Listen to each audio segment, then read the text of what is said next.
2 common traits paano hulihin sa social media na tinatraidor ka ng partner mo.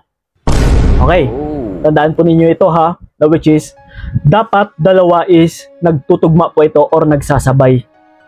Okay, na kung paano hulihin na yung partner mo is tinatraidor ka talaga sa pamamagitan ng social media. Okay, ito po mga utol, ituturo ko sa inyo lalong-lalo na sa mga nagdududa dyan. Kuya Kiko, yung partner ko, I think parang may someone na kinakausap eh. So paano ko nga ba mahuli?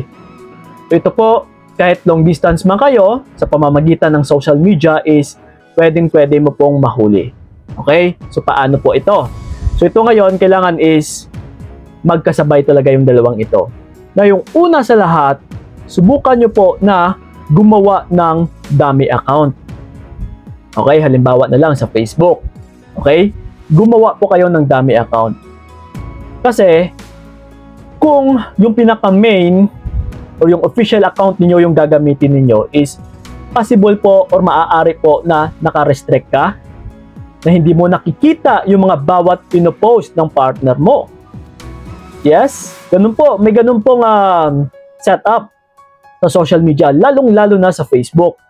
So ngayon, hindi mo alam is nagbabatuhan na pala ng comments, ng reactions, yung partner mo at saka kung sino man yung bago niya. So ngayon, wala kang ibang gagawin kung paano ito hulihin, kundi gumawa ka po ng dummy account. And mas mainam po, subukan mo mag-add ng friend muna para hindi masyadong halata. And then subukan nyo po na i-add din siya. Lalong-lalo na kapag nakalock yung profile. Yes, kapag nakalock, syempre hindi mo makikita yung mga pinopost niya. Pero kapag hindi, or kapag nakalock man, subukan nyo pong i-add. Pero kapag hindi din naman nakalock is possible, makikita mo po yung bawat pinopost ng partner mo. Okay?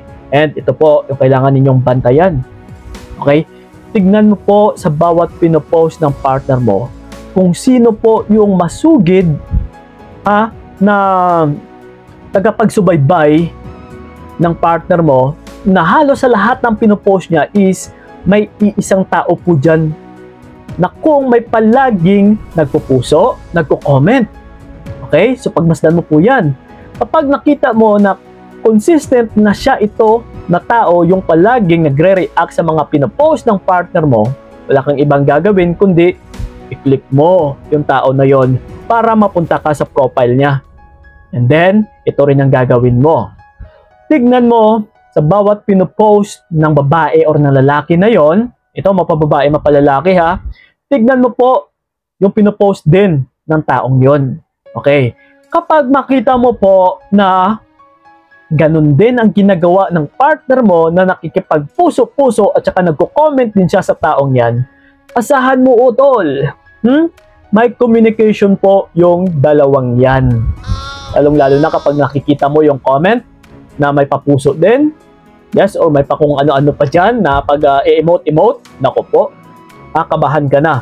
And then, ito, mas lalo pong mapapatibay yung ebidensya mo na may someone talaga yung partner mo sa pamamagitan, halimbawa na lang ito. Kapag magkasama man kayo, subukan mo po na hiramin yung cellphone niya. Kapag hindi niya mapahiram yung cellphone, nako, siguradong-sigurado po yun na kung ano yung nahuli mo sa social media niya is, yes, yun at yun din po yung pinoprotektahan niya. Okay? And then sa mga long distance naman, subukan nyo po na hingin muna yung password ng mga partner ninyo. Kapag hindi niya po na ibibigay, asahan mo. Kung ano po yung nakita mo sa social media na nagbabatuhan sila palagi ng comments, ng reactions, ng puro puso-puso is sigurado talaga may communication yung dalawang yan. So dyan po, or yan po yung pinaka-common na gawain ng taong nagtatraidor sa'yo na may ginagawa na palang kalokohan. Okay? So yun ang po mga utol, sanay nakatulong yung video na ito, and then sa mga gusto ko makausap one-on-one, PMS na sa aking FB page na Payong Kaibigan ni Kiko. And check my YouTube channel sa mga updated pa yung videos natin dahil nag-post po tayo o nag-upload po tayo araw-araw. And sa kung may mga katanungan man dyan, yes, just leave a comment lang dyan sa ilalim. Maaari pong maisagot or magawan pa natin ng video yan. Yun lang po, maraming salamat talaga. So ingat kayo. God bless and babush! Sana hindi na lang ikaw ang aking ginusto. Binigay ko lahat para wala